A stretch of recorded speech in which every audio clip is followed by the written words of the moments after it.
We're still in the great hall of the Phaeacians, where Odysseus, disguised at first, but now revealed, has been sharing his incredible adventures with King Alcinous and the assembled nobles. The Cyclops wasn't the only terror he faced after the fall of Troy. These are the continuing tales of his long journey home to Ithaca, to his wife Penelope and son Telemachus, after 10 years of war and wandering, and after being trapped for years on Calypso's island. In this chapter, the journey grows stranger and darker. Winds can be gifts or curses, islands hide monsters in human form, and even the kindest welcome might come with a price. Welcome to our journey through Homer's The Odyssey. Today we're diving into Book 10, Winds, Beasts, and Enchantments. Please share this podcast with a friend and subscribe so you don't miss an episode. After leaving the island of the Cyclops, Odysseus and his remaining crew sailed onward. Their next stop was the floating island of Aeolia, ruled by Aeolus, the master of the winds. Aeolus welcomed them as honored guests, feasting with them for a month while listening to stories of the Trojan War and their struggles since. When it was time to depart, Aeolus gave Odysseus a powerful and mysterious gift, a sturdy leather bag containing all the dangerous storm winds, tightly sealed so they couldn't escape and cause chaos. He released only the gentle west wind to guide them smoothly and directly toward Ithaca. For 9 days the voyage was smooth and promising. Home was nearly in sight. Exhausted from keeping watch, Odysseus finally slept.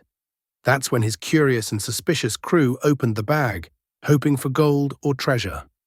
Out exploded every raging wind. A monstrous storm seized the ships and hurled them all the way back to Aeolia. This time Aeolus turned them away. "The gods must be set against you," he said. There would be no second chance. Heartbroken and exhausted, they returned to the open sea. With dwindling supplies and heavy hearts, the men sailed onward into unknown waters, until they sighted their next landing, which would prove far more deadly. They entered a narrow harbor on the island of the Laestrygonians, giant cannibals who lived like a twisted mirror of civilized people. Before the crews could react, the giants attacked from the cliffs above. Huge boulders smashed ship after ship. Spears flew like rain. Most of Odysseus's men were slaughtered and carried off to be eaten. Only his own ship and a handful of survivors escaped the massacre. Devastated and grieving, the tiny remnant sailed on until they reached the island of the enchantress Circe, a powerful sorceress and daughter of the sun. Her palace stood in a forest clearing, surrounded by wolves and lions that had once been men. Odysseus sent a scouting party led by Eurylochus. Circe welcomed them with sweet singing and drugged food and wine. One taste, and the men were transformed into pigs. Bodies changed, minds intact. She shut them in sties while they wept. Eurylochus fled back to the ship with the horrifying news. Odysseus armed himself and set out alone. On the forest path, the god Hermes appeared and gave him a protective herb called moly, along with instructions to resist Circe's magic. When Circe tried her spell on Odysseus, it failed.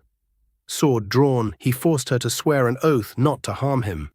Impressed by his strength and cunning, she restored his men to human form, healthier and more handsome than before. For an entire year, they stayed on her island, feasting, resting, and healing. Odysseus and Circe grew close, but his heart never stopped yearning for home. Eventually, he asked for help to continue the journey. Circe agreed but warned him that the next step was the most dangerous yet. Before they could reach Ithaca, they would have to travel to the land of the dead, the house of Hades, and consult the spirit of the blind prophet Tiresias for guidance. The crew groaned at the thought of descending into the underworld, but Odysseus's unbreakable will held them together. They prepared the ship once more, knowing the road home demanded they face even the realm of the dead. Book 10 reminds us that the journey home is rarely simple. It twists through gifts and betrayals, monsters and magic, moments of rest and calls to keep moving. Odysseus never stops steering toward the people he loves. Next time, in Book 11, Odysseus will voyage to the underworld itself, where shadows of fallen heroes and loved ones wait to speak with him.